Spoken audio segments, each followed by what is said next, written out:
Hello and welcome to City Slickers, the magazine show all about Lincoln City. I'm here at the Shed Pub overlooking the Brayford and I'm joined by the Echo's Lincoln City writer Lee Curtis. We've got a packed show for you this week. We'll hear from Imps midfielder Lee Frecklington after he penned a new contract.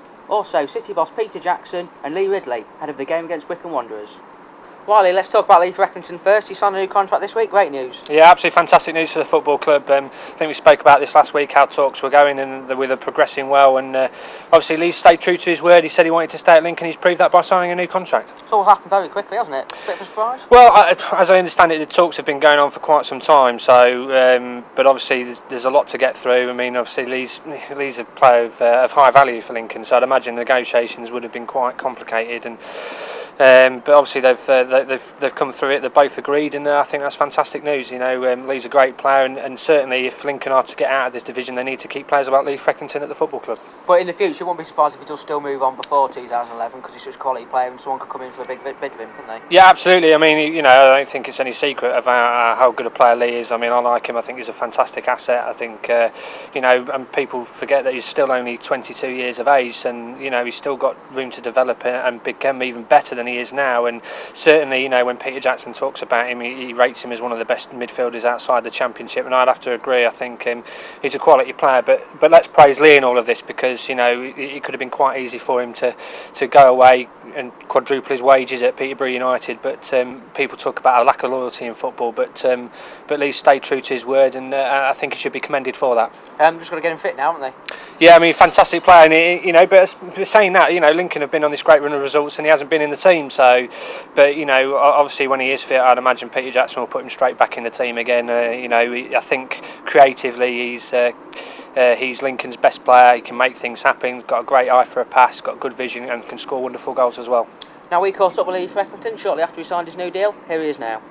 Pretty straightforward. I mean, at this level there's not really a lot that go into it. It's just sorting out the basic wage, and I'm really happy that things have gone well and I've signed today. I mean, the gaffer's a big part of this football club and everyone wants to play for him, and now I've finally got the chance. I can play for him for the next couple of years and hopefully be successful under him. There's been a lot of speculation about your future and stuff, and obviously Peter had those bids. How did that affect you, if at all?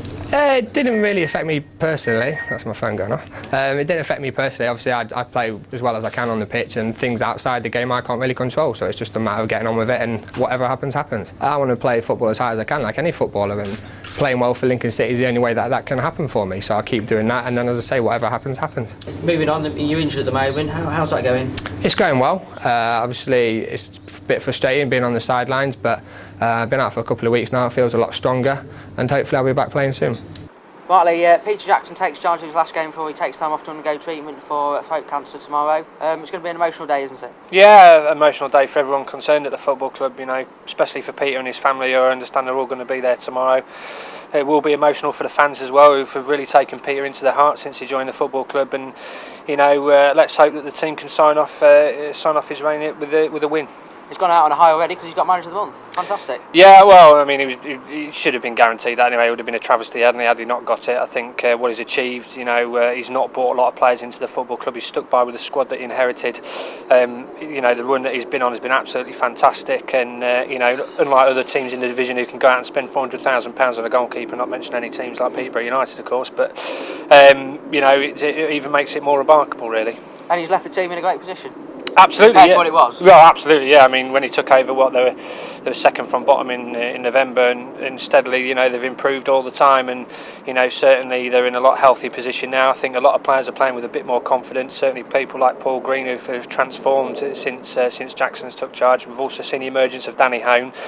And so, you know, for me, he's done a fantastic job, but it's not just what he does in the dugout that makes him special. I think, you know, certainly PR-wise, you know, he's done a fantastic job for the city. You know, he's really put Lincoln on the map. But it's important the players don't let the emotion of the day get to them. Yeah, I think it's important, but they'll have been through something similar to this already, because obviously when he announced he was fighting throat cancers before the Macclesfield game, so I'm sure the players will pretty know what to expect. You know, but I think it will be a powerful occasion, but I'm sure the players won't want to let Peter down, and they'll want to go out and put on a show. Now, we caught up with Peter Jackson earlier this week. Here he is now. It'd be like, you know, be an emotional occasion for everybody. My family's all coming down to watch the game, and there'll be a bigger than average support, I would think, on Saturday. But you know, once that Manager of the Month award is presented, if I get it, is put behind and we concentrate on what is an important game against a side that are a very good side. And but I'm confident, put the emotion to one side, we can beat them. I know that Wycombe are a decent side and a side that have been doing well, and the side that will probably be finishing the playoffs, I think, Wycombe. So we're expecting a tough game, but I think teams now, knowing if teams are coming to Lincoln or playing Lincoln, they know them for a tough game. And that wasn't the case probably a couple of months ago. Probably were easy pushovers. Now teams realise that when we play Lincoln at home, we play Lincoln away, they're in for a tough game, and they've been for a tough game, and we're looking forward to it. Of course, it's Wycombe Wanderers at the Bank tomorrow. Lee, they're a strong side pushing for the playoffs. Yeah, they've been thereabouts for the past few seasons, haven't they? But just for whatever reason, haven't been able to go that one step further. A bit like Lincoln, really. I think they're a very good side. They've got Scott McLeish up front, who's an undoubted threat, scores lots of goals at this level, and they've also got Leon Knight as well. So he's a very good player. I also like the Sergio Torres in midfield. I think he's a useful asset as well. So I think it will be a very tough test. And certainly after Rotherham last weekend, I think Lincoln will find it a difficult afternoon. Now we spoke to left back Lee Ridley ahead of the Wycombe game. Here he is now. I played against him when I was up at Darlington. I think that was my first game for Darlington, but don't know too much about them. Obviously, I think they've been quite lively up front with, I think, is it McLeish and Torres. But other than that, I don't really know too much about them. But I'm sure we'll be doing work on that today and tomorrow, and getting ourselves well prepared for the game Saturday. It's been a bit up and down since you've been here. You had the low of that Mansfield game and then the high of the 5-match winning order. I mean, what do you put the upturn down to? It's hard to say, really. I think we maybe get a little rub of the green as well sometimes. There's been times where we have rode our luck. It's hard to pick them out, really. I think away at Shrewsbury, I think once they equalised, we had a bit of a rocky spell where Maz has produced some good saves, we've hit the bar, things like that, and then we go on to win the game. So there are little spells like that, and it's just riding storms when they come and trying to take advantage of our good play when they come and our good little spells, and I think we've done that. I mean, some of the performances haven't been great, but we've been getting 3 points, so I'm sure, and all the lads down at training will take scrappy performances and 3 points rather than playing well and losing. So it's finding that balance, really. Finally, what about your long-term future? Have you much thought to that yet? Can you see yourself staying maybe next season? Definitely a chance. Obviously, if I'm wanted and obviously things work out, I don't have a problem with that. But obviously, there's a long way to go before that.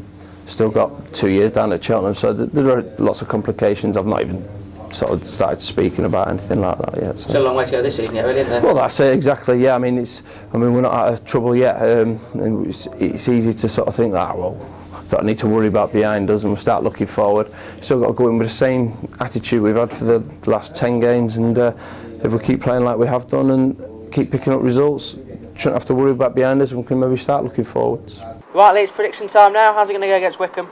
Well, I think it's going to be an emotional afternoon tomorrow, and certainly it's going to be a tough game as well, because Wycombe are a very good side, but I don't think the players will really want to let Peter Jackson go away for treatment for throat cancer on the back of a defeat. So I think Wycombe will find it very difficult tomorrow, and I think Lincoln may just sneak a 1-0 win. Right, I'm going to go for 1-1. If you're going to the Wycombe game on Saturday, enjoy yourself. If you can't make it, you can join me for the big match live, which you can access on sportsecho.co.uk. I'll be online from about 2:30. And don't forget, you can read all the analysis from Saturday's game in Monday's newspaper, price 36p, and also be in the Siren FM studios on Monday afternoon, where I'll be reviewing all the action from the weekend. Have a great weekend. Cheers.